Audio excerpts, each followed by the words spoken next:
You are now entering the Rawrrzone.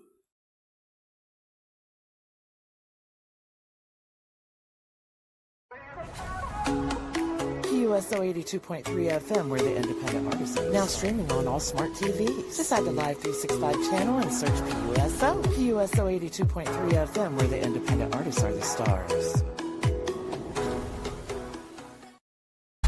You're now listening to the Evening Rush Network.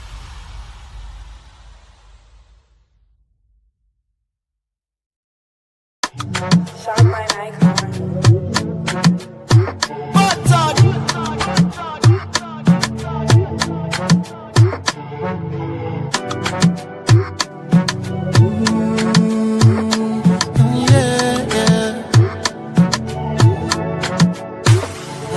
Don't play with it, bring it, come.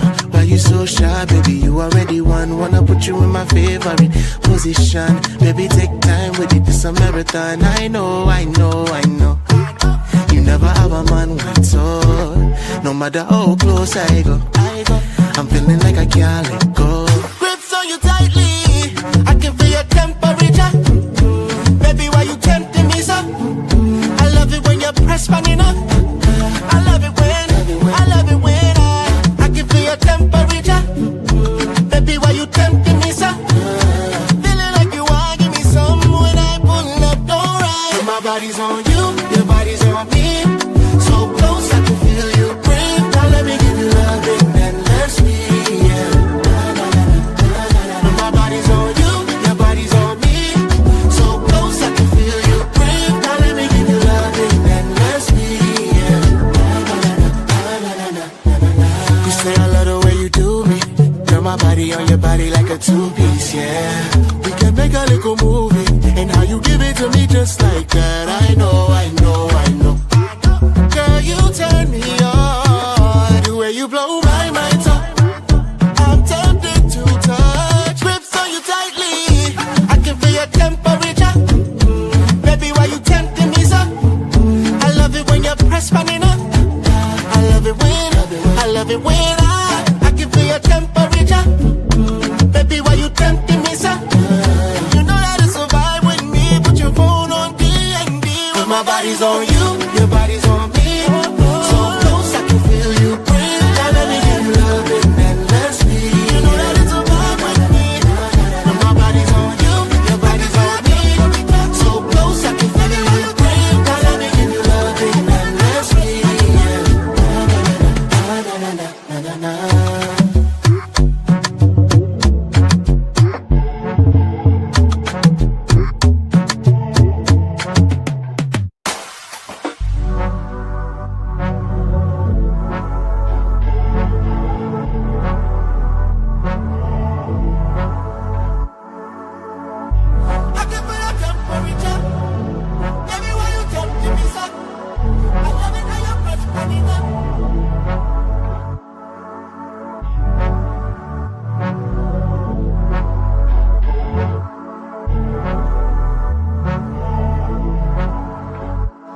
Shop my icon.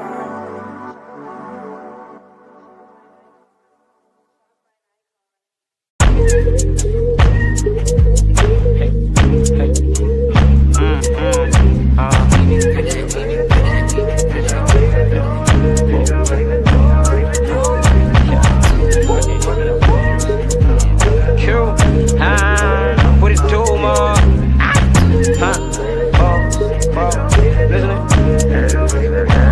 Shorty, you better hear, yeah, she know what she doing. Never discussing, you talking, she already moving. Leave it behind, she focused on working and improving. Got it by pain and betrayal, already been through it. She look at her options, she know that she look at her options, she know that she overly qualified. Past people traumatized. Niggas is dirty and telling lies on the real. Something they call me mom. Shorty, she specialty. Sipping so faithfully. She came for some problems, but luckily I'ma kill. So I do what I do. Girl, you the one or two. What if you wanted to? On the billboard, have a public view. You the prize, no, you untouchable. No one can fuck with you. Even I wanted to. On a bad day, shorty, your fatty, yeah, she know what she doing. Not for discussion, you talking, she already moving. Leave it behind, she focused on working and improving. Got it by painted betrayal, already been through it. She look at her eyes and she know that she look at her eyes and she know that she only qualified. Past even traumatized. Niggas is dirty and telling lies on the real, so let me call me mom. Shorty, she specialty.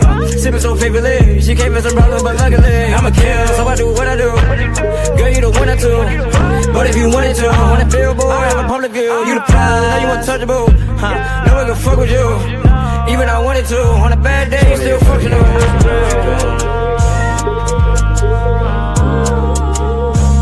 Not for discussion, you talking, she already moving. Leave it behind, she focused on working and improving. Got it by painting control, what he been through it. She look at her eyes and she know that she look at her eyes and she know that she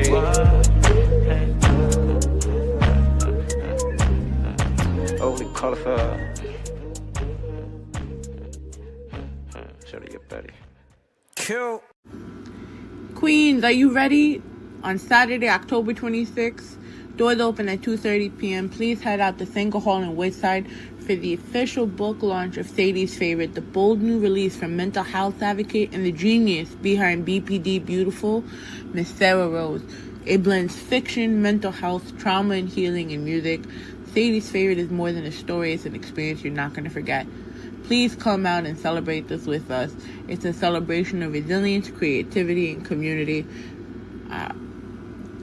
We'll catch you all over there.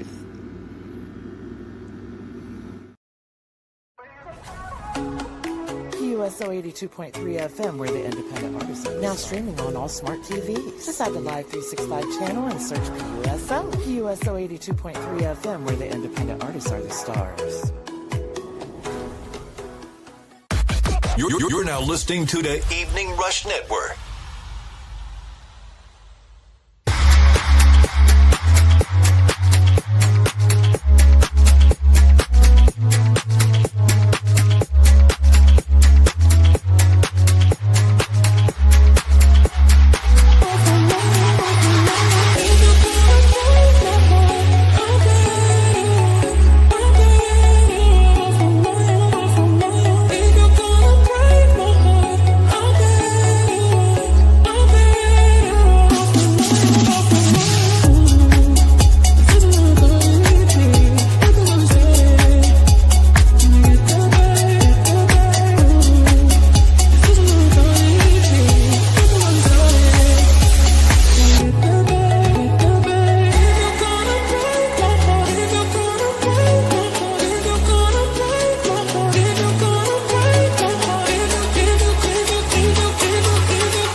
York, what the fuck is up? It's your homegirl, Ivy, Katie, whatever you want to call me. Just talk to me nice. This is Welcome to the Rawrrzone, live on our website, www.rawrzoneny.com, Mondays and Thursdays. And of course, you'll catch us Wednesdays, 8 a.m. Eastern Standard Time on Boost 82.3 FM, and Friday nights at 10 p.m. on the Evening Rush Radio Network. And we are powered by Cap House Media. Everyone make some motherfucking noise.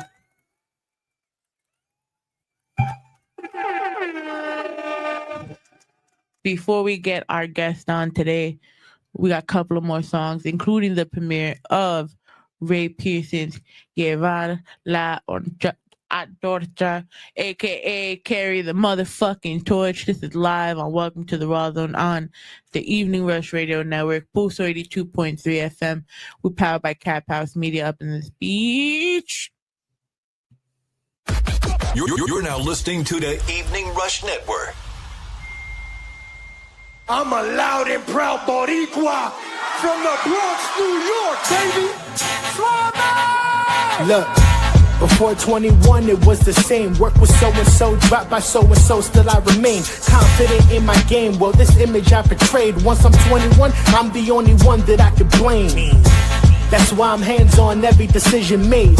Which beats I paid for, what shows I'm played on. Every day I stayed on the path I paved. So if I'm underground, show me my grave, my tombstone engraved. What it'll say is before the years, I've been had the answers to my left, so you were swayed. On God, it's my time. Watch with this ease, I'm the bomb the way I'm ticking. You would've thought I had lines. No way, I'm not gonna shine. Since I'm shooting for the stars, I'm Steph Curry, fresh out of Columbine. Yes, I'm blessed. And still going through the stress, I'm still having more to get off my chest.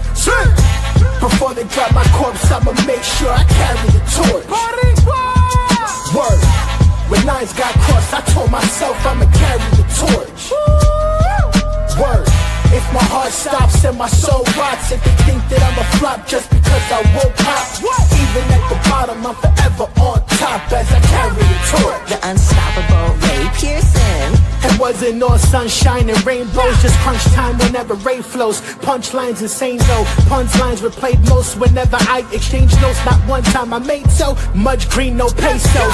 That's why I aim higher every time I rhyme. The torch that is my pen produces fire every time I write. I remember times I had to fight for my pop's attention when I had the mic. That ain't a diss to my pops in my mention.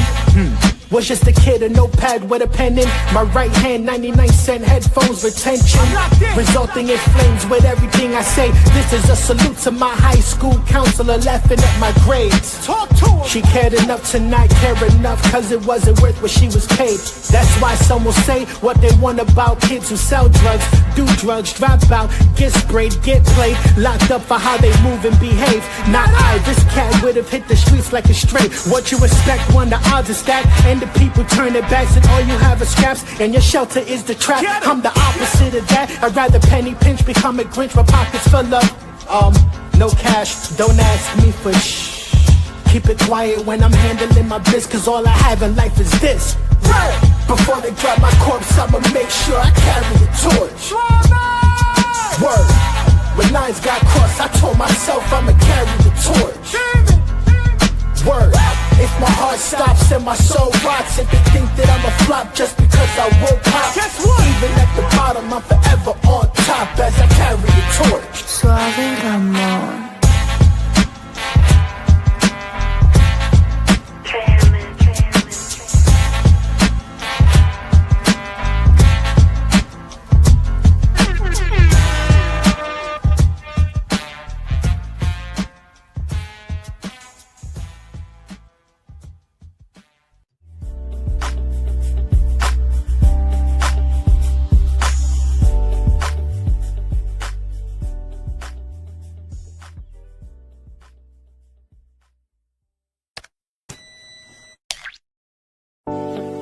Welcome back to DPE Takeover Radio. Caller, you are on the air.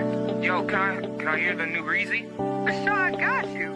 The new Reezy coming up. Sit back, take a shot of cognac, lay the top down and ride out. New Reezy the Life coming up now on DPE Takeover Radio. I'm in the Silverado, switch it up to the Lambo. She wanna get it poppin' like a nigga is Rambo. She wanna give me samples like we walking through Costco. Been in a bit of thick for easy, there's no Roscoe. Clear bottles, got me on Wobble, hoppin' Diablo. Red lights stick like the green, don't try to follow. Model, got my money up, no lotto. Baby Bobby, what she cop, my plane headed to Cabo. Spread it like a taco, I put beef in the middle. Me metaphorical reels, they pay me 1,000 fiddles. So little I need a kilo that moves at its own place. Blessed from the game, from the bay, I hail ace. Taste for a little bit of fame to go crazy like Smokey off of AD Blood on Friday. Amazed what your boy Rizzy say, I call plays. Give me the mic, I'm taking DBE up all the way like.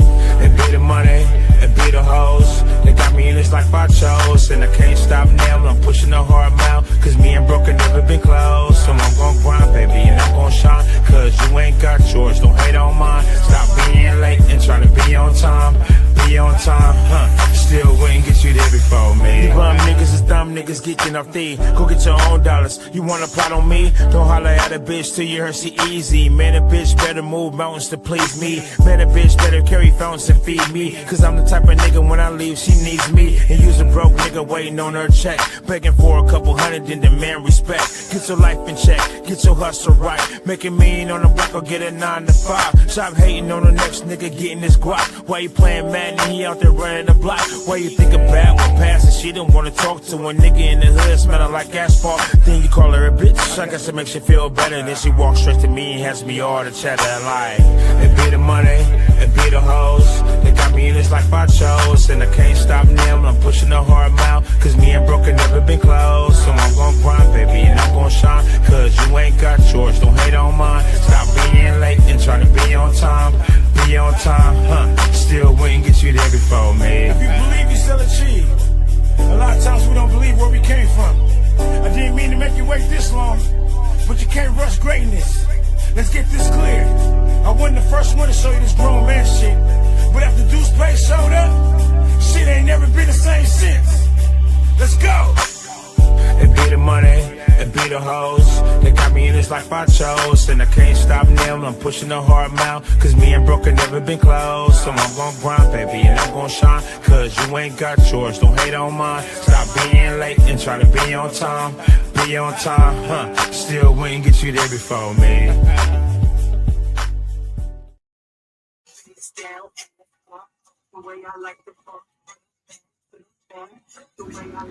Queens, are you ready?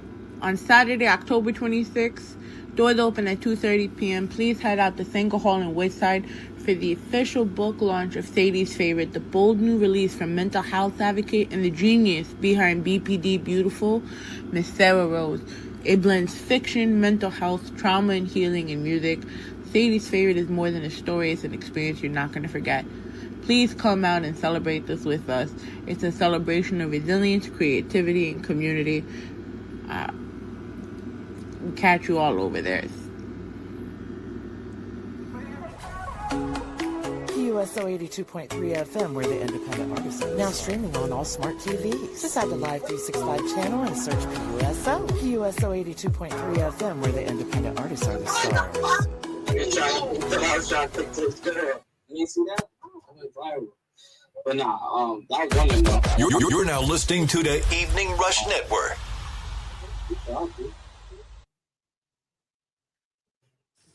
What's up, world? It's your homegirl, Ivy, Katie, whatever you want to call me. Just talk to me nice because we are back. We've had some hiccups along the way trying to get some episodes together, but it's okay, man, because you can't stop greatness. And talking about greatness, right? I'm going to get to enjoy today's interview. I hope you enjoyed the new music from Ray Pearson, a new visual from Josh Manton, our Rawrrzone spotlight with JQ. We played the other day. Played everyone from the team. I hope you enjoyed it. Our commercials for our October 26th event with BPD Beautiful. We are launching Sadie's favorite. It is shining a light on borderline personality awareness. We got the other day on the ones and twos. We have a special performance from Them versus Her off the soundtrack. So it's definitely something you don't want to miss out on. So click the link below.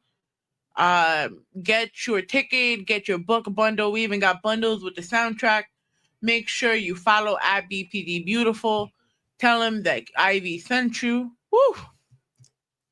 All right. Shout out to our media sponsor, the Official Cap House. Please follow the Content Mall on Discord. We working to expand into the European countries. So we are so blessed that we get to share our content with our partners over there. But yeah, follow at Official Cap House. Follow Welcome to the Rawrrzone. Whew. But yeah, so I'm really excited about today because it's very rare you see women in independent media, and we all got our start from somewhere.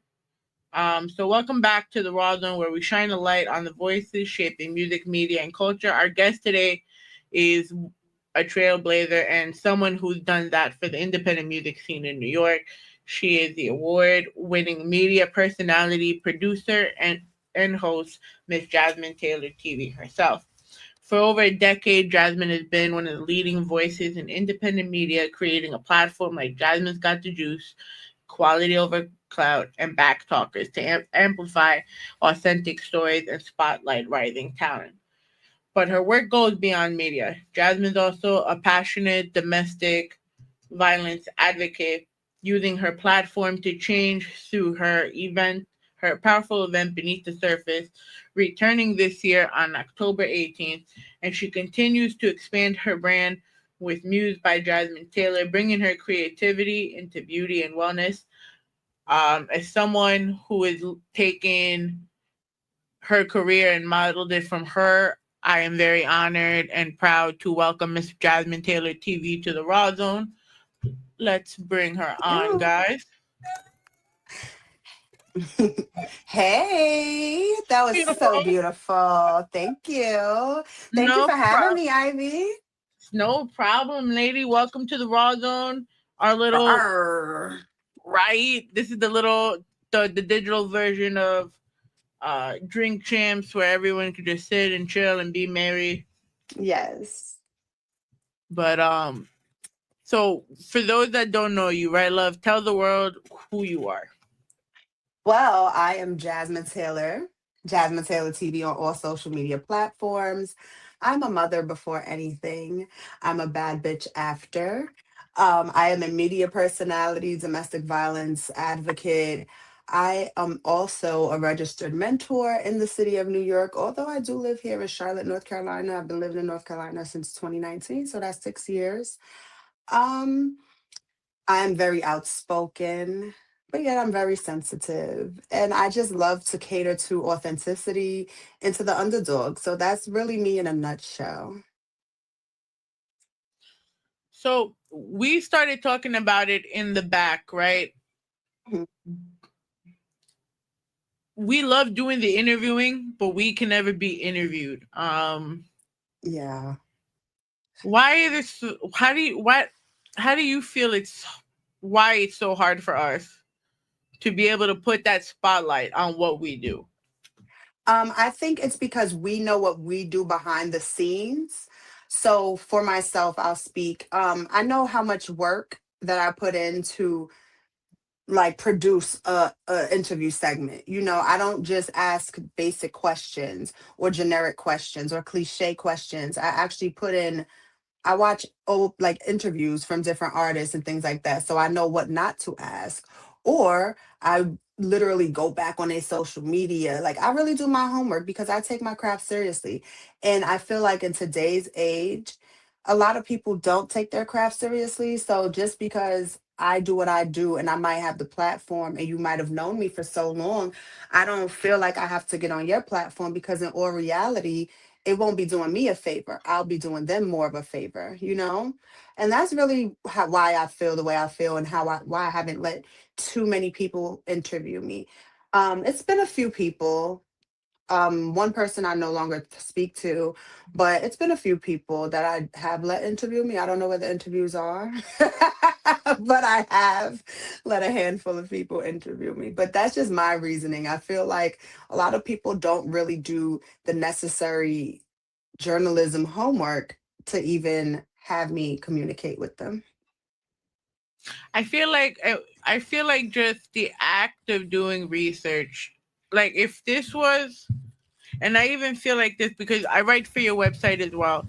And before anything, I'm always doing research on what other people, for an example, on a music review. Yes, I have my own opinions, but let me see what other people are saying, because, you know, there could be an opinion that I still haven't looked into, so I can re-listen to formulate a better opinion. You have people right now just not even doing the necessary research. They book you based on your numbers, and that's pretty much it.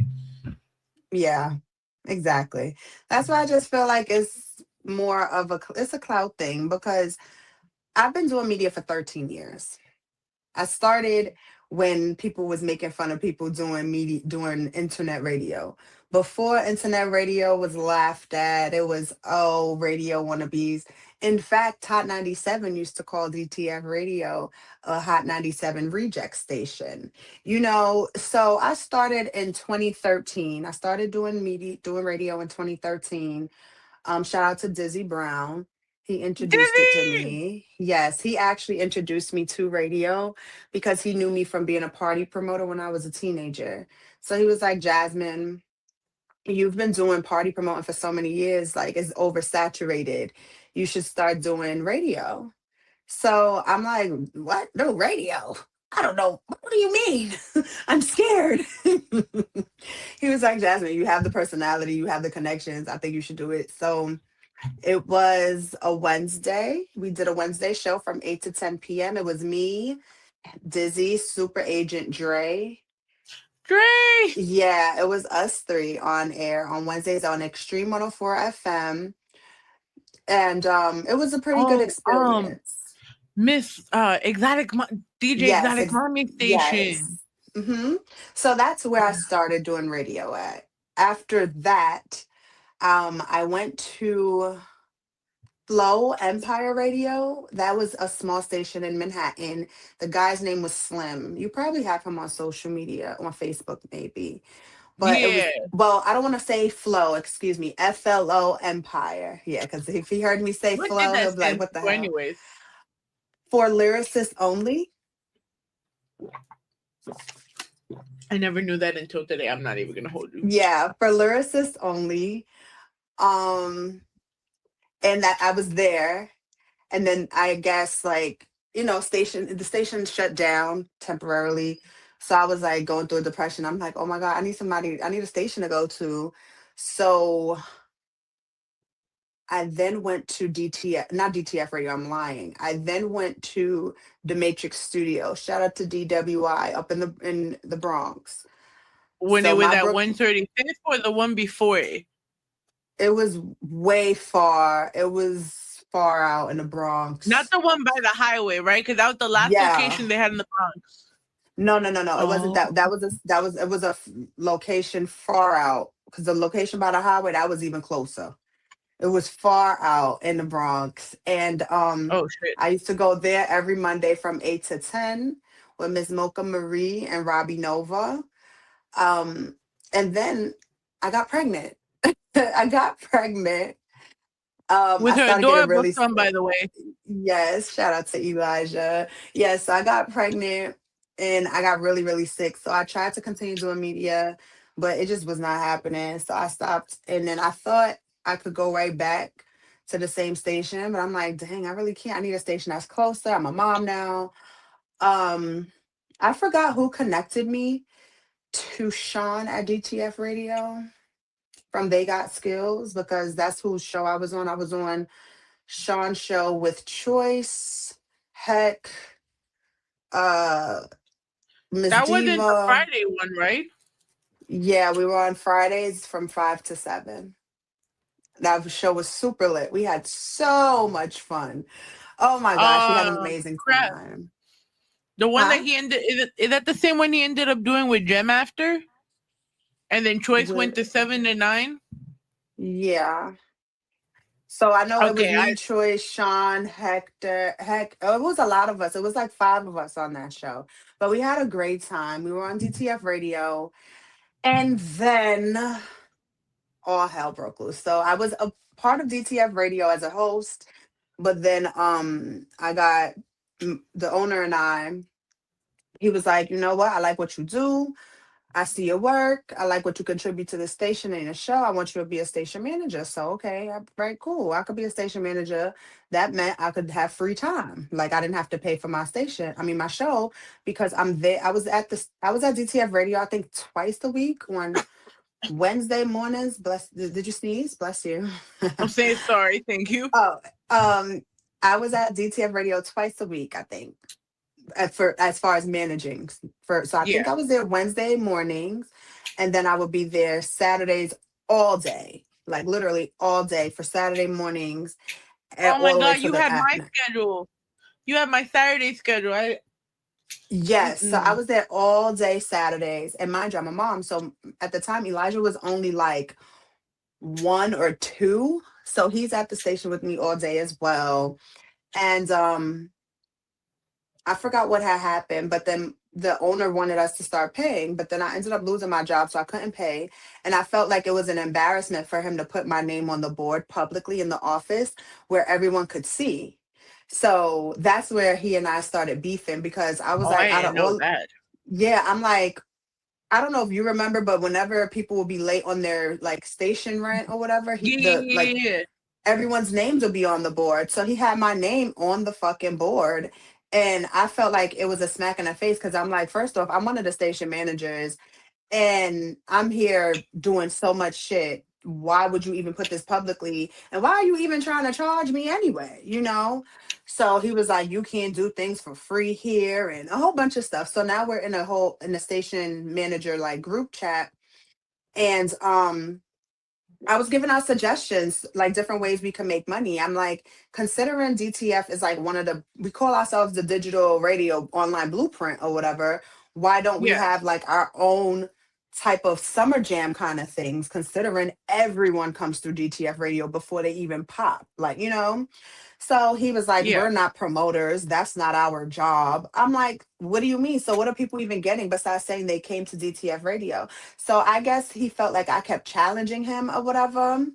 And that's what it was because one, I owed you rent. You put my name on the board publicly instead of hollering at me. That means everyone who comes in and out that station office could see my business. When he knows that I was struggling really bad because one, I lost my job, and two, I was being beat on. I was going through domestic violence at the time. So I just was so emotional behind that. And he didn't understand my perspective. So I basically was like, you know what? Fuck you. And I said that to him. I was like, fuck you. So he banned me from the station. And I feel like he had something to do with people not fucking with me for real after that. I mean, to tell you the truth, I didn't know that. I didn't know none of this. I just Mm-hmm. was like, okay, one day you were here, one day you weren't. Mm-hmm. And I was And there then for like 3 years. And like Heck just told me, like, study what she does because she's good at what she does. And I'm like, well, you're not Thank wrong. you. Thank you. I appreciate So that. it was just one of those things. And then like slowly I started seeing less females at DTS, and not because I guess maybe everyone just moved on at some point. Yeah, I think everyone did started moving on, but behind the scenes, like if you were behind the scenes and you knew what was going on, it became very messy. So, and then let's be real here, DTF was based around a bikers club, so it became very male dominated. So it was too much, not gonna lie. It was a lot, especially for me during that time because I think that was like my peak of my domestic violence. So internally, I was not a nice person. During my years at DTF radio, yeah, I've come across a lot of people and made a lot of connections, but because I was in such a dark space, I do feel like I've burnt a lot of bridges. Some were necessary, some were because of my own situation and my own like healing that needed to be done, but I couldn't. I was living through it every day during those times. Oops, my lights just died, but it's okay. Listen, man, you still slaying. Look at that. Let's get closer. Look at how pretty she look. Look at that. Thank Ow. you. But yeah, so I was just going through so much during those times to where I burnt a lot of bridges and I wasn't the nicest person. during the DTF time. So I try to say often, I should say it more often, to those who I probably encountered. Even Dizzy Brown. Dizzy Brown and I had a few falling outs during my time of domestic violence. So I always try to let it be known that I am super apologetic if I have rubbed you wrong, if I have cursed you out, told you suck my dick, because during that time, suck my dick was the first thing that used to come out of my mouth. Yeah, so I'm an adult now. I'm 33 now, no longer in my 20s, and I've grown. I've See, I grown. love that. I love that you realize, like, I'm not like, it's hard for people to come to, especially after these situations. People think that everyone's coming to attack them now, Hmm. and it takes a I used to lot for feel that someone. way. But and that's what I'm saying. So it takes a lot for someone to overcome that, because sometimes people are not coming at you, but you didn't Hmm. see it back then, you know. Yeah, And it's I see amazing that that now. Yeah, like it's there's a amazing that lot you of see it now. people. Absolutely. Shout out to Buck. Buck, I, he calls himself Buck Madoff, but I know him as Buck Yeah. Rogers. But he's one Wow. where that goes back. So I know him as that, but he's one person I would say literally has always shown me tough love. Even during my darkest days, I felt like he used to always chastise me or challenge me. But now that I'm an adult, I'm like, nah, he was showing me like, cut the excuses. Not saying what I was going through was an excuse, but people's messages go like are delivered differently. Excuse me. So his thing was, Jasmine, I see you beyond the surface. You're gonna be good. You don't have to be this mean person. You don't have to be defensive. And that's who I was. I was very defensive. I was not a receptive person. So if people were giving me constructive criticism, I'm taking it as they're judging me or they're against me and things like that. And it was like, it was never that. So me having to grow up just showed me a lot about myself. And accountability is the first step into healing, I feel like. So we can get into like your media career after this, because you started talking about beneath the surface. At what point in your journey, right? Because it's up to you how much you want to get into it, of course, Mhm. but from where, in what point did you decide, okay, I'm not the victim no more, I want to help others? So I started throwing events. I would say in 2016, maybe. They were like just informative pop-up shops is what started calling them, because I realized that every month that I would do a pop up shop, not every month, but whatever month I would happen to throw a pop up shop, it would be October. October, yes, we all know that it's Breast Cancer Awareness Month, but it's also Domestic Violence Awareness Month. I would have something in February for Black History Month, March for Women's History Month. I've had events in January for Incarceration Awareness Month. I've had so many different type of events to raise awareness, but the domestic violence awareness events became a thing not because I felt like, you know what, I'm not a victim anymore. I started throwing them when I was still a victim. There's been many times where I have thrown them and I went home and got my ass whooped because I threw a domestic violence awareness event, because my abuser thought I was throwing them and sitting in front of this audience and just talking about him and making money off of it. I had just started making a couple of dollars, not even enough to fully pay for my travel in a hotel for these events. You understand what I mean? So I never did it for the money. I literally have done it to start healing myself, because what I would do is I would book people who can provide legitimate resources within the city of New York. And those resources, they weren't only helping the people who were in attendance, they were helping me as well. So I would put in that work, and me noticing how many not only women but men are going through it, I'm like, oh snap, this is something that's needed. So the more I started throwing these events, the more I started healing throughout these events. Because people always say we have to go to therapy. It is a great thing to do. I'm not against therapy, but everything, like, everyone's different. So me being a media personality, me throwing my informative events, this is therapeutic to me. So I found me throwing events and actually being someone where people look to for advice, guidance, love, care, and to feel vulnerable enough to attend my events is really why I continue to do it. And I started seeing a change within myself, because I'm like, I can't be this angry person throwing these events, and because that defeats the purpose. These events are so we can start healing. So that's literally why I continue to do it.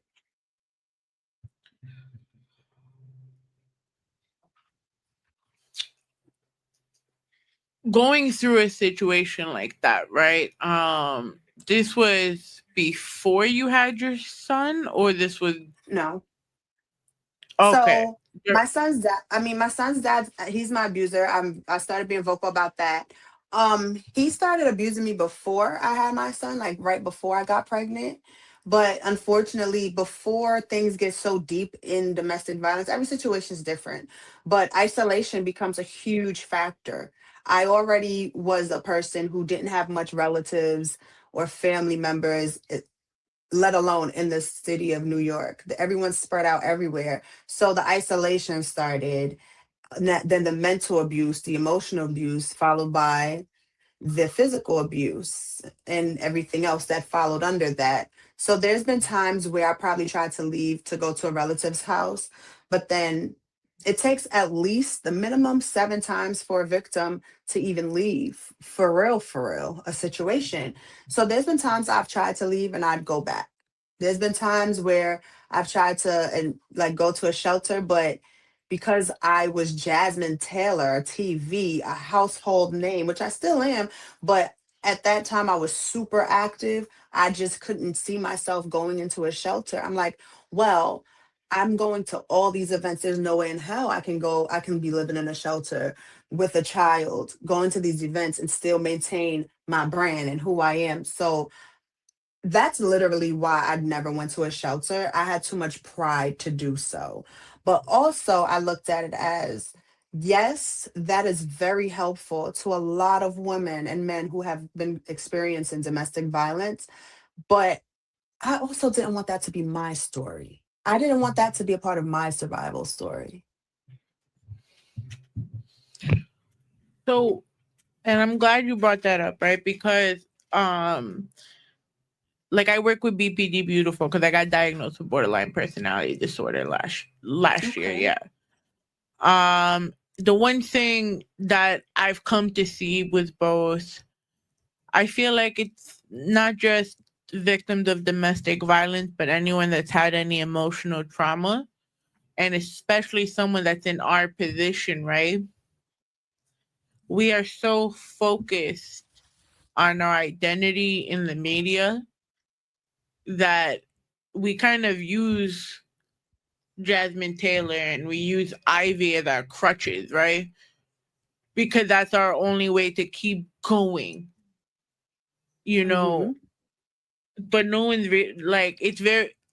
Have you ever felt at a point where you lost yourself trying to be Jasmine Taylor TV and lose a sense of your identity in the process? Absolutely. When I moved to North Carolina. So when I moved to North Carolina, that's when I felt the most insecure about my brand.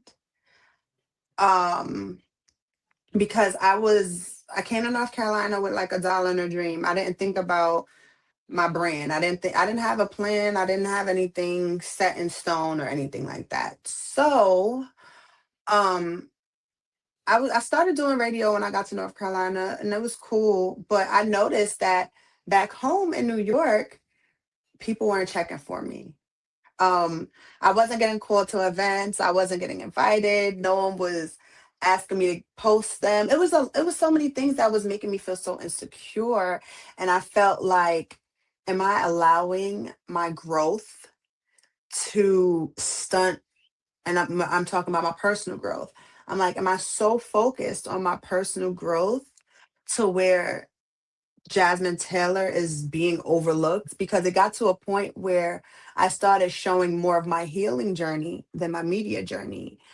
And of course, I'm not in New York, so people are not going to assume that it's okay for me to come to New York and come back to these events. So I started feeling really insecure, and I felt like I lost my identity in that aspect because, especially during the pandemic, when a whole bunch of other like outlets started coming out of the ass, I'm like, hold on, no one's checking for me, but they checking out for somebody who just came out 3 months ago, and I've been doing this shit for so long, you know? So I definitely felt like I lost my identity. I felt like really insecure. I felt like, damn, I don't have it no more. I'm really not Jasmine's got the juice until I won this baby right here in 2022.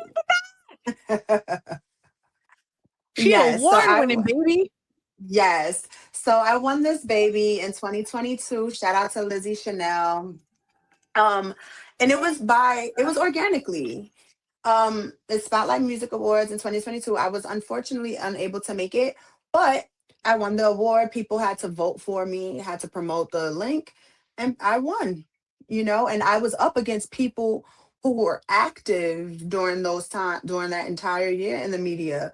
I'm talking, they will go to these events, they have their backdrops, they have more than just them, they have a whole team. They were active, you know, they interviewed people in mainstream media, all types of things. So I'm like, shit, how am I gonna win this award? And I ain't even been doing shit for real. But numbers don't lie, okay?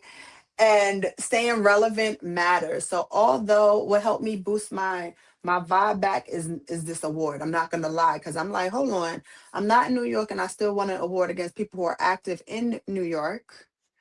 That just means that I'm still keeping myself relevant by on social media. Social media is the shit now compared to when I started years ago. When we started years ago, even at DTF Radio, you had to go to listen through a streaming website on your phone. It wasn't an app. It was different back then. So um I definitely was in a dark place when I felt like I was being overlooked in media because different outlets and newer outlets started being pushed forward.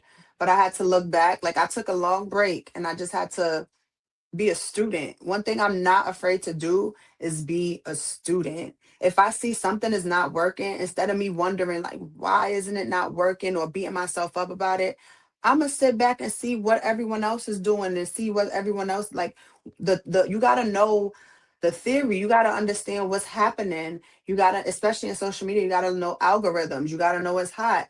And me being auntie now, I wasn't really on that. I'm like, what the fuck? My name is my name. That should be enough, but that's not enough. So I had to get out that mindset and step outside of the box and be like, it's not that it's not that I'm being overlooked. Bitch, just work harder. That's it.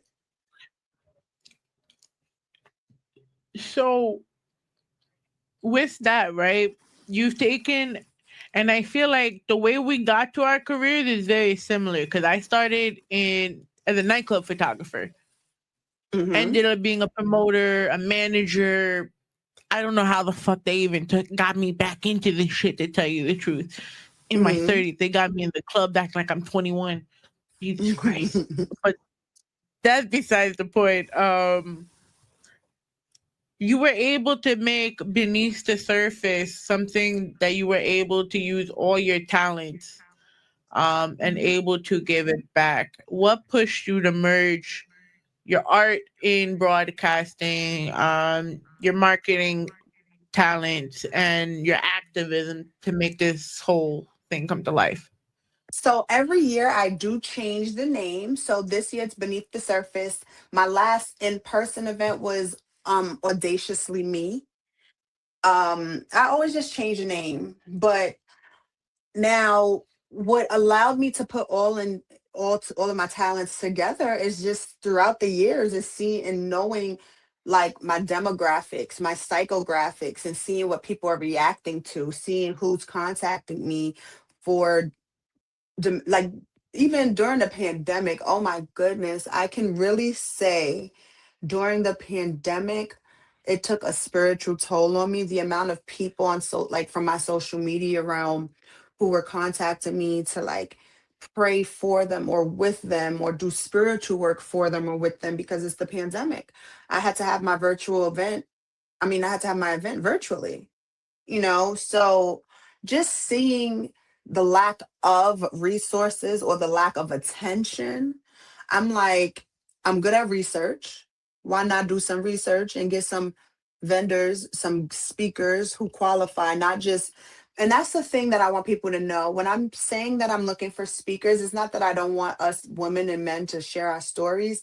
I'm looking for speakers who are able to give us resources, legitimate resources, because anyone can come to my event and say, hey, my name is Tasha, I've experienced domestic violence, blah blah blah. Okay, Tasha, now what can you do to help the other people here, or how can we help you? What are you looking for? So it's not just like a kumbaya to talk. We got to actually provide resources, especially in our inner city communities. So me knowing how to do research, me knowing that I have a specific community that needs these resources is just why. And I'm also I'm well spoken, so why not put together these events, curate them, host them?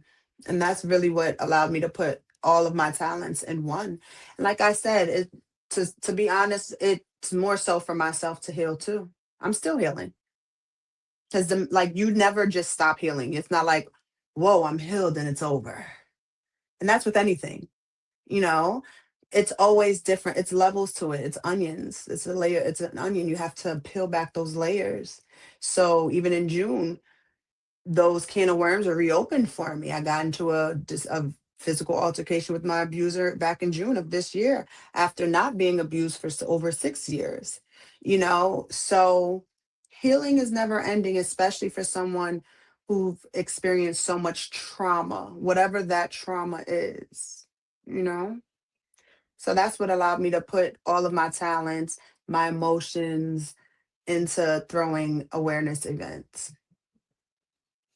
What is it like being on the other side of it all? You've been through the hell.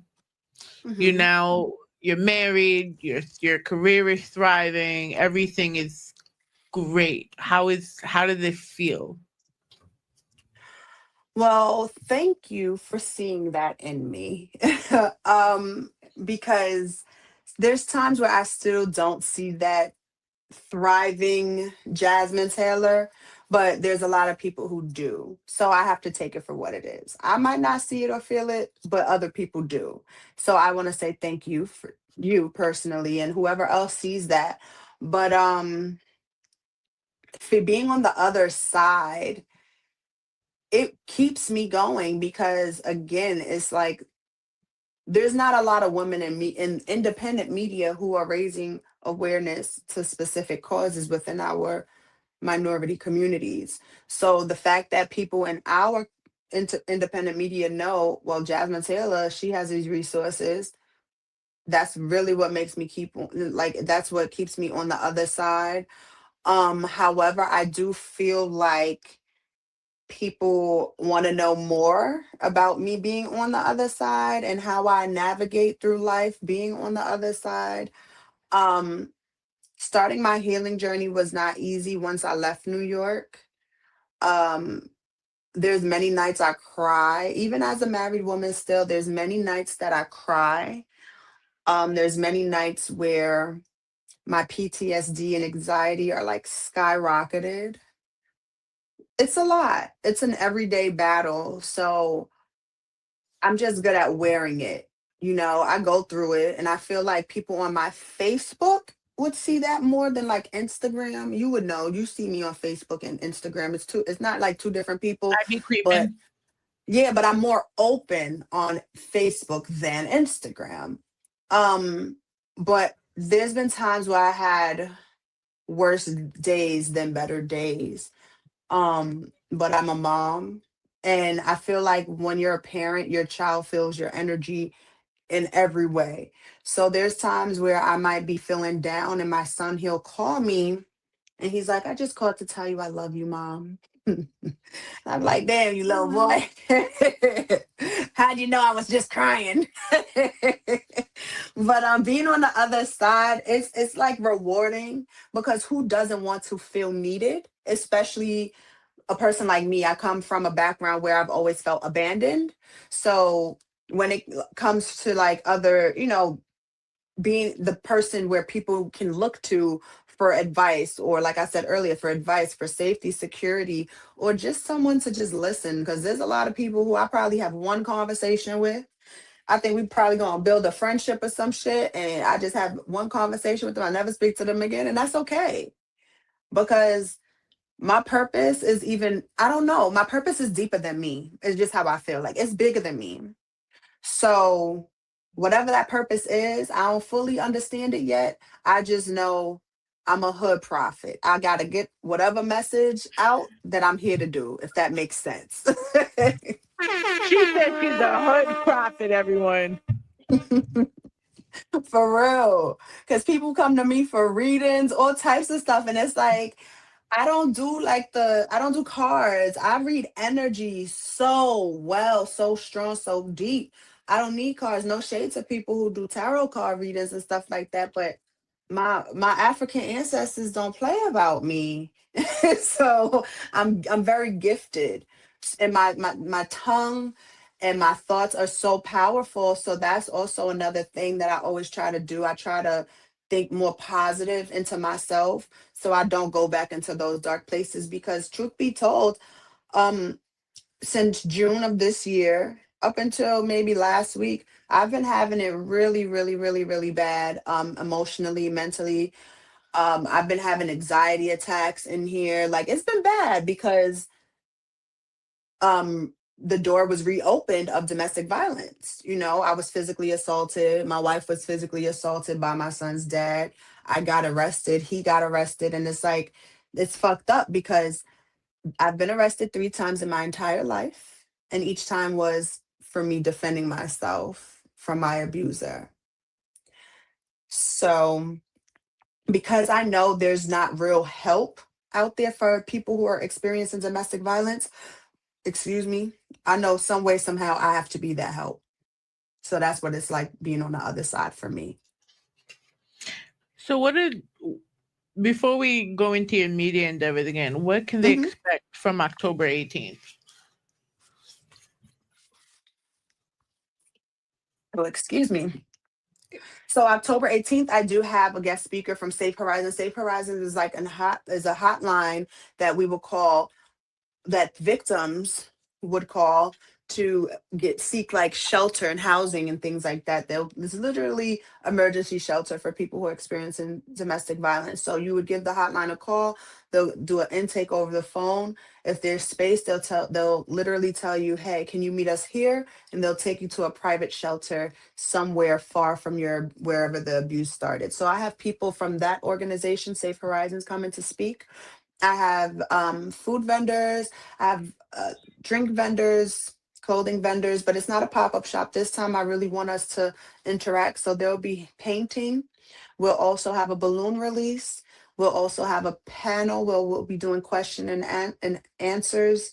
And that's basically what you can expect. You can expect laughter, you can expect crying, you can expect dancing, and just networking. And that's typically how my events are. Lots of laughter, crying, networking. And I've seen people build genuine friendships after my events. And that's one thing that I've realized. My events bring people together in so many ways than one. So that's what you can expect, togetherness.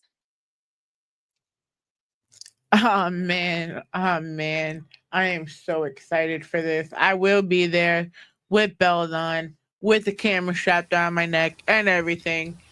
Um but let's really talk about it, right? You Let's do you you it. you spoke about your journey and where you are now. As far as being a independent correspondent, but what people don't really realize is you are the very few, like they used to say that Angie Martinez and Wendy Williams started it for our generation. But what you essentially did was you laid the bricks that they did for us. For Oh, thank you. you laying it for the next generation, because I be seeing like there's some annoying ass females on Facebook. There's some hella annoying females. And you There's sitting there being nice to them too when they don't deserve it. You know, and it's crazy because I even be thinking I'm being a bitch to them even then. But it's like, no, I'm really being nice, you know. No, I'm like, you were, from what I heard, like, yeah, you were being nice compared to what I've known.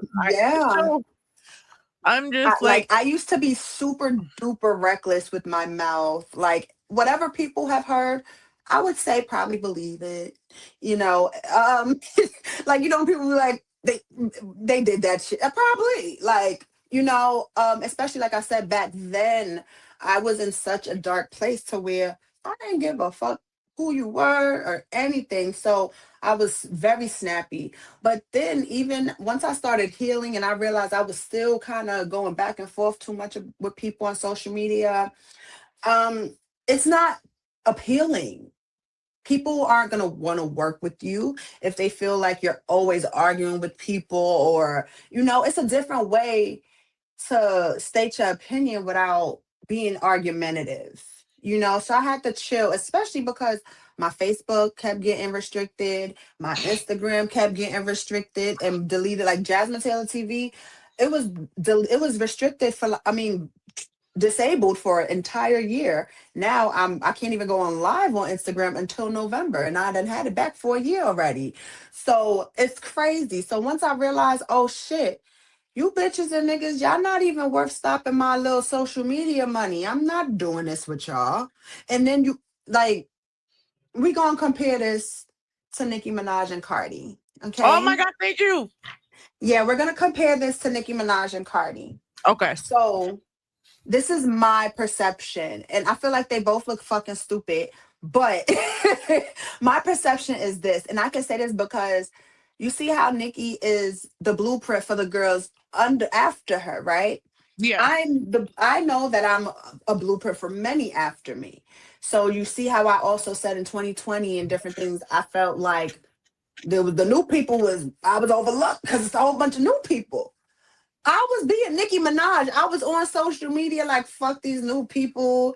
They not better than me and this and that. Like Oh that no, shit I is remember. nasty. I remember because there was a male correspondent that used to shout out people, and I used to see your reactions like, "Yo, fuck this motherfucker in his list." Like, what the fuck did you know? Yeah, because it's some people where I feel like, wait, what? You know? But shout out to Buck Madoff. He actually did another list. He did another list and he included me into the list because yeah, you see I'm active. And that's all it was. Like remember I said earlier, just fucking work harder. That's it. No matter how long you've been in the industry. So what I was saying to compare it to Cardi and Nicki, like I've been in Nicki's shoes where it's like, hold on, I'm the household name. My show has done numbers. I done interviewed mainstream, all types of people. You know what I mean? So I'm like, I used to talk my shit during these times, but that was coming from a place of insecurities. So, and that's why I think about Nicki Minaj. It's like, hold on, you've been in this game. You already well respected. Yeah, you could pop your shit so people could remember who the fuck you are. Not saying people forgot, but it's okay to have friendly competition. But when you've been in the game for so long and you know you paved the way for so many people, you don't have to stoop that low. And that's what I have learned to do. I'm going to still talk my shit, but I don't have to sit and tell everybody suck my dick.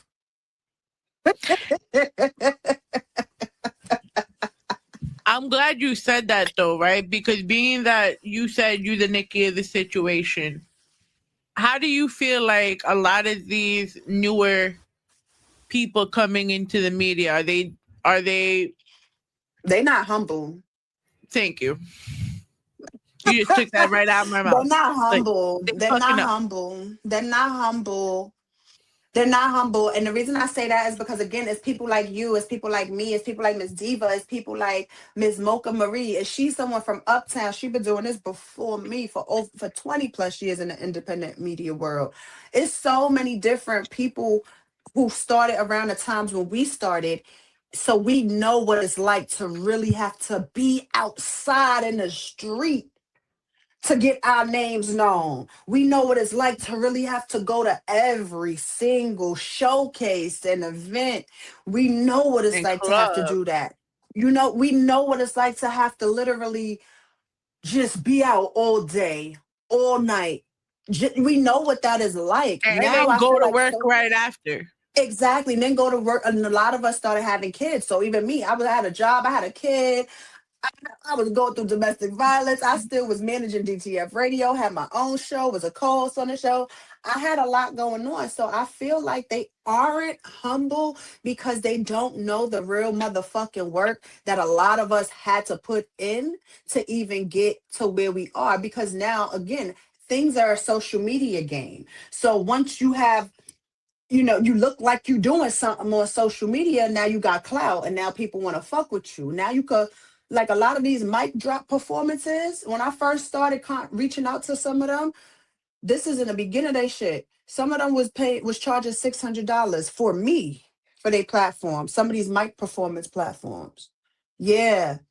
Some of these drill page platforms where people posting their music, where people like me and you might do it for free because we fuck with the artist and we might have found, you get what I'm saying? Because we genuinely love the artist. Some of those people paying $250 fucking dollars for a permanent post from these drill pages. So yeah, it's crazy. So it's a money grab. It's not genuine. These people are not genuine. This is not their love. So that's why they're not humble. But then at the same time too, right? Because we had that conversation and I remember you telling me, because just for some clients, right? And it's like, yo, Katie, I don't want to charge you, but I need to make a bag off this too. And I'm like, yo, I totally understand that. You know, you charge me whatever you charge. But it's like, but if we have the audacity, like, or in their eyes, we have audacity to charge artists that are reaching out to us. We are charging other people that are reaching out for our services. You're reaching out to our network. You're reaching out to our platform. You know? And I believe in people charging what they're worth, but don't I say that to say, because social media made it to where numbers and clout look so lit, they're overlooking people where, again, people like me, people like you. If y'all put in that $250, imagine the motherfucking interview y'all will get from us. You get what I'm saying? $250 fucking dollars. You understand what I'm saying? I don't charge that right now. I'm only charging $80 for the fucking rest of the year for interviews online. And mind you, my prices was more than that before, but I gotta think like a street hustler. You gotta go lower to make some money, because then you'll get more clients. I remember before my mom moved in with me, I had a package. You want a photo shoot so you can get proper headshots and an interview for $300. My photo shoots alone cost $300. So I'm giving you an interview and a photo shoot. But I have the fucking audacity to fucking charge for my platform. Yeah, people don't but then people, I don't know. Okay. I don't know what it is, to be honest, at this point anymore. I do. It's just clout. It's clout-based industry now. Because shout out to DJ Drewski, but even him, like, he's been in the industry for so fucking long, right? But a lot of people only know him from being on Love and Hip Hop. But us New Yorkers knew of him before then. But then I realized during the pandemic, he started again. I fuck with Drewski. I fuck with him. I call him Light Bright. He know I call him Light Bright. But I feel like he started dick riding all the drill rappers and all of that. And that's what helped him gain clout. You know? So it's like, it just be so crazy, because even the pioneers before us, Unc Lex, they start clout chasing now. It's like, damn. But do you think he actually got Do I think he hasn't got him fired? Did he get him fired? I always believe there is some truth to a rumor. So I can't say yeah, I can't say no. Um, I know me personally and my spirit, how I feel towards him, Funk Flex. It never was like a genuine feeling. And I've been in the rooms with him multiple times because when I was a party promoter, we used to book him all the time to DJ. And I just never had a welcoming feeling. And I hate those stupid fucking bombs that he always drops. Like, I mean, not the bombs. I just hate all the horns and everything. I just hate the bombs. I hate it. I hate it. I hate it. And then even with the bombs, it's like, yo, you're not even original because that's not what you were doing before. Like, there's another DJ who is it DJ Clue who was doing that first? But either way, do I think he got him fired? I don't know. I'm not behind the scenes. And me personally, I didn't even bother to do too much research into it, which I'm sure I could have got that answer like if I wanted to. But hey, it could be some truth behind it. To me, like I said, when it comes to rumors, I don't believe them all the time, but they have to stem from somewhere. I was watching the Drink Champs interview with him, with enough Camilo, Butch Rock was there. All of these DJs I was sneaking into clubs to go see. And when they talked about it and they just asked him the question straight up, right?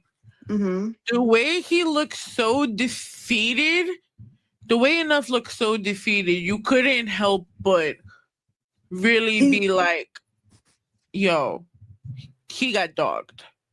Yeah, he looked defeated. Even his last day on air, he started crying on air, like when he was DJing.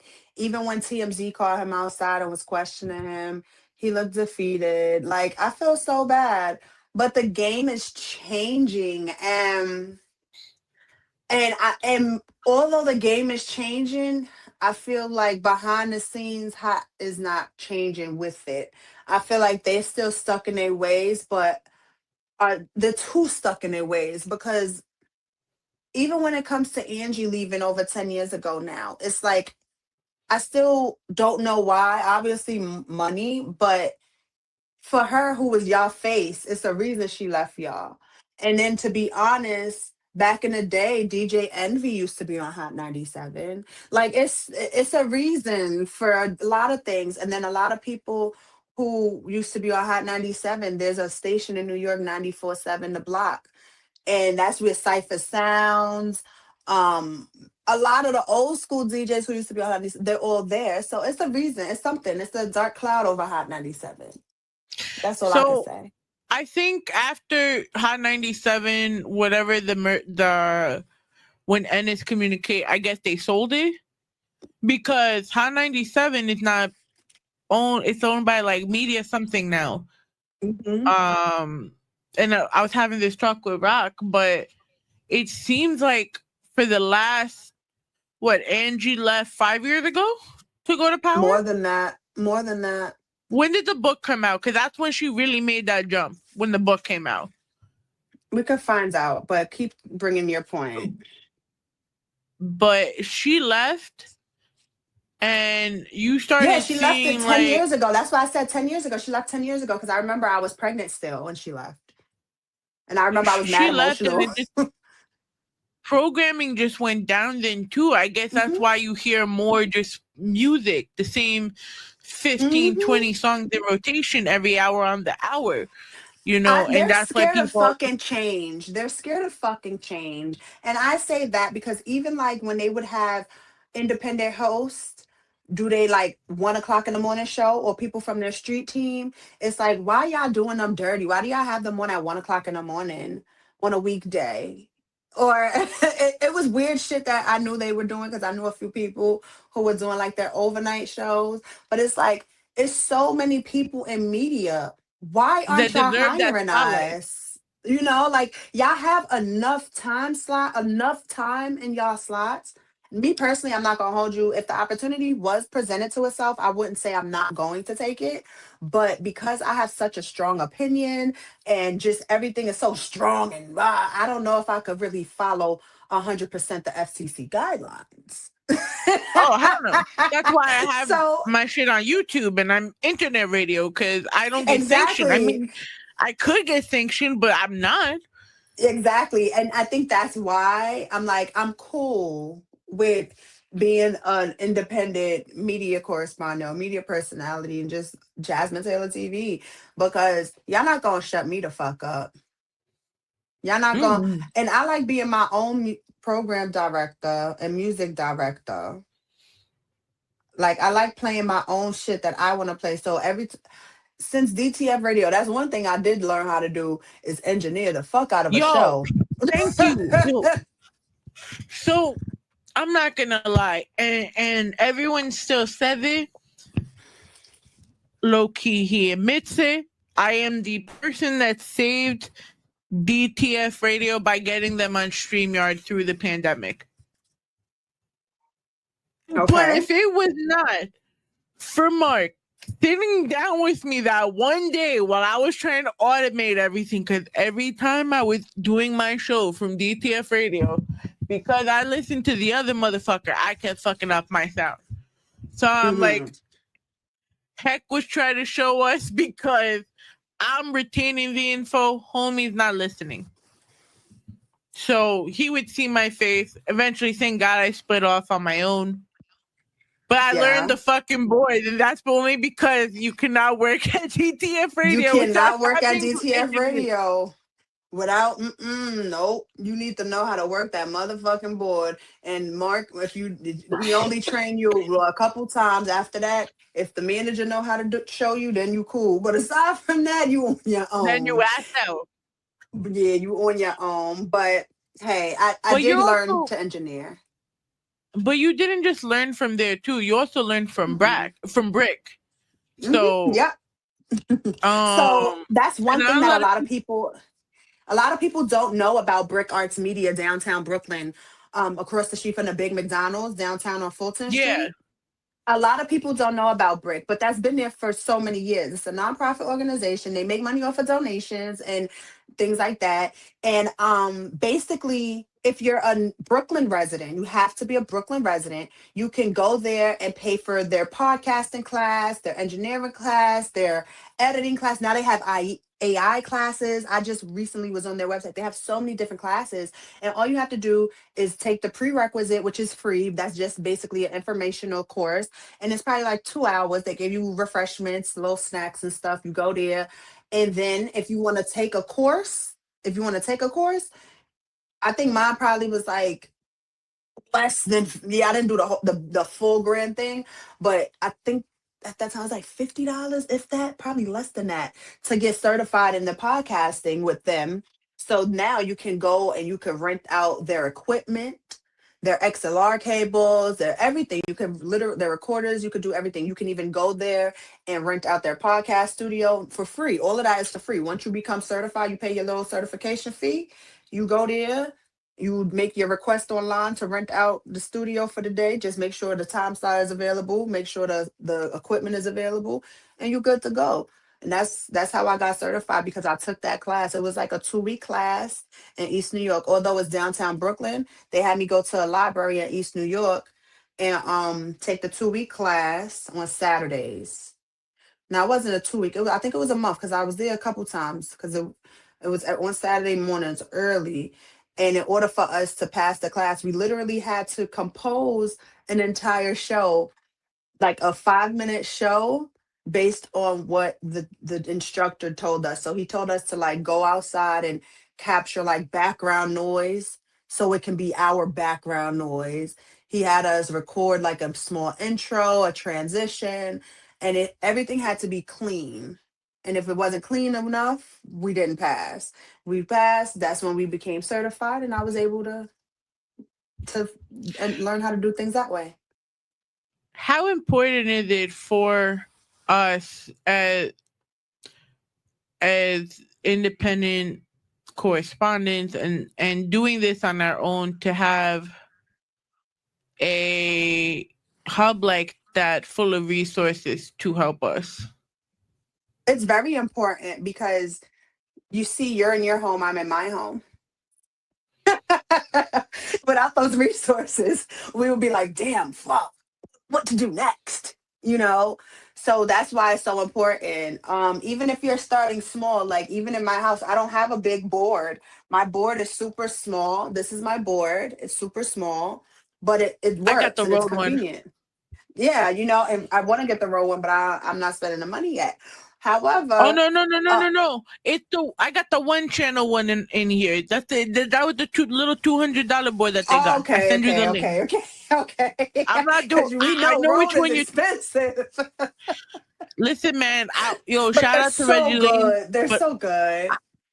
I almost walked out of his studio with his once because it was so pretty, and I didn't want to leave it. I was like, That's nah. funny. But yeah, it's very Road, sponsor important. me, please. Yeah, but it's very, very important because say situations happen like the pandemic, you know, and we can't go into a studio. We have to do things from home.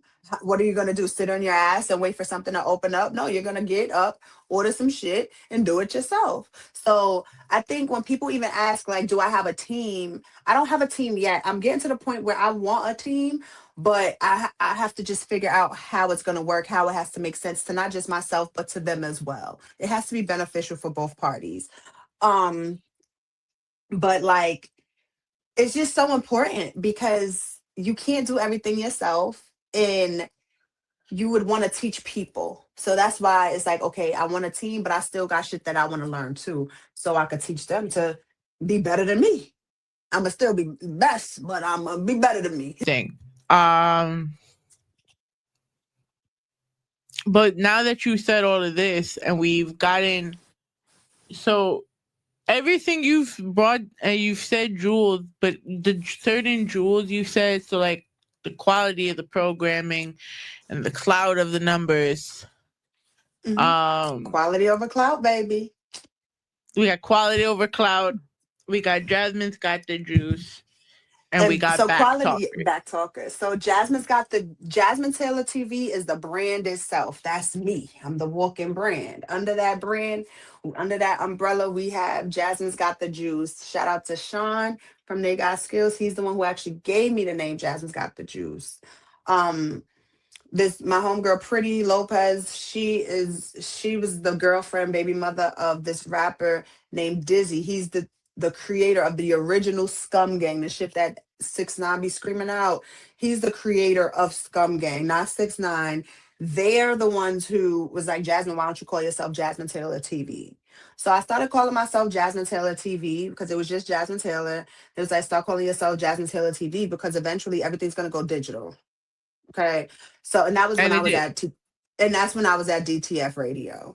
So they shared Jasmine Taylor TV with me. And then after that, I was still at DTF Radio. And my specific segment was the entertainment news segment.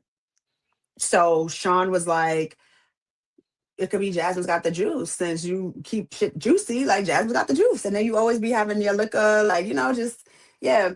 So Jasmine's Got the Juice is my main radio show. Quality over clout is when you see me post artist music on my Instagram page. That's like the artist spotlight. And then Back Talkers was a summer and spring segment that I was doing inside of the Maybach. And that's going to come back sooner than later. It was just like a small pilot. I wanted to see the feedback. I wanted to see if people were receptive to that different type of interview realm. And it's pretty cool. People are asking for it. So that's what Back Talkers, Quality Over Cloud, and Jasmine's Got the Juice entails under Jasmine Taylor TV. Which holds like a special place in your heart? Because it's like having 3 kids when you have shows. Like for me, I have Welcome to the Rawrrzone, I got Gorilla Talk with Ray, and then I have Ivy Speaks. So it's like Jasmine's Got the Juice. Oops, excuse me. Jasmine's Got the Juice because that's when I'm on radio. So Jasmine's Got the Juice is when I'm on radio. Radio is my first love before I had my son. No shade, Elijah. But yes, before I had my child, radio was my child. And it's still my child.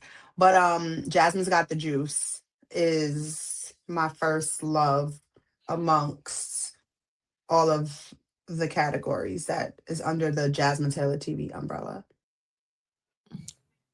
How do you feel like your show stands out from the rest? And that can include Welcome to the Rawrrzone. I'm okay with that. Well, I feel like my show stands out from the rest because I give, and this isn't just what I feel, this is what I've been told. I give that real raw radio vibe from that we grew up on, like from the 90s and early 2000s. So if Yeah. you listen to my show, you're gonna hear music in the beginning. You're gonna hear me talking. You're gonna hear an interview. You're gonna hear political news, current events. You're gonna hear entertainment news. You're gonna hear my opinion, and I give that type of vibe, and I think that's what makes me different. Especially because like just such a super nostalgic, old school, ghetto ass, black ass auntie, you know. So I think Auntie. so I really think that is what keeps me standing out. Now I see that all of a sudden a lot of women of my demographic are starting to um get back on their like big hoop vibe and their long nails. Right now I don't have my nails on, but typically I know you see I usually have long Yeah. nails and lots of rings. And you know, back in the day that was the Hispanic and black auntie vibe, you know?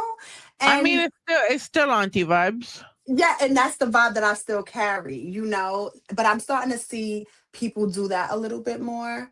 And it's like, that's cute, but this has always been me. So that's what keeps me standing out. I'm literally authentically myself. And I realize a lot of people are starting to say that more. And that wasn't y'all thing. Y'all wasn't saying authentically nothing. So I'm really just authentically me. I don't give a fuck. Although I do give a fuck, I'm a Cancer, so I'm a crybaby. But I don't give a fuck as well in the sense of keeping up with the Joneses and following the trends and what's hot. Like you're not gonna see me fiending to interview a fucking drill rapper. You know, like I don't I would care. never. Like, yeah, I don't I, care. it couldn't be me. I can't like I there's some drill music because I'm not gonna lie, like some people that'll make a drill record, but they're boom bap artists. Some of them finesse it, right? Mhm. But then you just have the straight drill, and I'm just like, no, I'm Yeah, you good. know, and even with music, music is changing as well because as we know, there's some AI, there's a person behind an AI artist, Zania Monet or something like that, and they just signed her for like $3 or $6 million. The industry, it's crazy how just music is changing. So we go from all different realms of music. Now we have someone, not someone, well, someone behind an AI project who got signed. Certain things are just changing too much and it's disrespectful to not only people that are music artists, like whether a singer or rapper. It's disrespectful even to us media personalities because shit like that, if let's say mainstream shit like that could get fuck around and get snuck in your damn music spins, and now it's like, what the hell, you get what I'm saying? And me personally, I'm not promoting no damn AI artist on my motherfucking platform. Yeah, I'm I don't. I'm not doing it. That I don't get. I don't get it though because then aren't we like worried that our shit we're just gonna what be taken over by robots? That what we doing Yeah, right now? pretty much that's what it's gonna come to. Yeah. I don't want to be taken over by Movies, robots. movies, TVs, everything is gonna be taken over. They're not gonna need us for real. That's why we Mm, gotta start putting shit into place for ourselves. So when they do start knocking us out the ballpark. I can't, man. I fucking can't. Yes, yes. Your beauty, your brains. You advocate for people, but people don't know is you have a beauty brand. So on top of being super lady, you saving the fucking world. You putting all of these media hoes on check. Yes. So I And do you have. got a beauty brand. So yes, that is. I'm slowly working on relaunching my beauty brand. So from the year of 2017 to 2019, I had my own. I was actually partnered with a person. The brand was called We Are Untamed Cosmetics. Well, Untamed Cosmetics, and I had my own line. So think when Rihanna had her line with Mac or Nicki Minaj had her line with Mac. It was like that. So I had my own line within a company. I had red lipstick, lip liner, foundation, well, highlighter. I had a few different products. And every time I would restock, I would always sell out. And that was called it was so many different products. So I don't want to sit there and be like it was called each product because I don't really remember. But it was a Jasmine Tea collection. Oh, my eyeshadow line was called Brooklyn Days because it was different shade. It was like different smoky shades. So I Well, had if you need asked a one of my brand Facebook ambassador, I friends. got you. Yeah, thank you. So I had an eyeshadow palette and it was called Brooklyn Days. So now people are starting to ask me for makeup again. So I'm like, you know what? Let me start shopping around. So I am shopping around so I can relaunch the Jasmine Tea collection, but it's going to be called Muse instead. Muse. I like it. Yes, because I I, give I, I give sexy, you know, and I want people to feel sexy. I want people to feel great. Even if you're not like a super makeup wearer, I want you to feel confident. Even so, whatever a muse means to you, I want you to be that muse while you're wearing my makeup. so when it's all said and done, right? And I feel like this is just a question I ask everybody. What do you want to be remembered for? So it's funny you ask because I think of those things often. The reason I think of those things often is because I'm a weirdo. So I think of when I pass away, who's going to say what at my funeral? Or who's going to make a post? Or it's like, who's going to post me on Facebook or Instagram and be like, oh, Jasmine was this way, right? So I just want to be remembered for all things good and the truth. Whatever the truth is to people, because not everyone has the same version of me. So when I'm no longer here, I want people to remember Jasmine Taylor as someone who was always unapologetically herself. She was liked by many, disliked by many, but she was always authentically herself because in all reality, I share my story before anybody could try to share it for me. So yeah.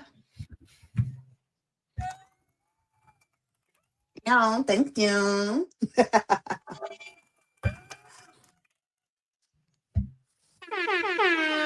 Oh man, I can literally have this conversation with you for hours.